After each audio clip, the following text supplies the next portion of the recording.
దేవునికి స్తోత్రం కలుగునుగాక. అందరూ బాగున్నారా?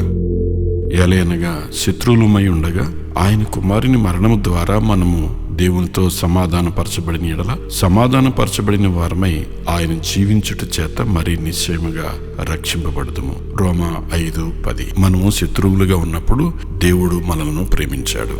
ఇప్పుడు ఆయన బిడ్డలము కనుక ఆయన ఇంకా ఎక్కువగా మనల్ని ప్రేమిస్తున్నాడు. ఇది ఎంత గొప్ప నిశ్చయత! యేసు మరణం మన స్థితిని మార్చేసింది. యేసు పునరుద్ధానం మన స్వభావాన్ని మారుస్తుంది. పాత పద్ధతిలో ఆ రోత పాపాలను చేయలేము. దూరస్తులుగా ఉన్నప్పుడే అంత చేసిన దేవుడు ఇప్పుడు సమీపస్తులమైన మన కొరకు ఇంకా ఎంత చేయనో ఊహించలేము. ఆయన మనలను రాబోయే ఉగ్రత నుండి సంపూర్ణంగా రక్షిస్తాడు. యేసుక్రీస్తు అను ఆయన కుమారుని ద్వారా దేవుడు నిశ్చయముగా అన్నిటిలో నుండి మనలను రక్షించును.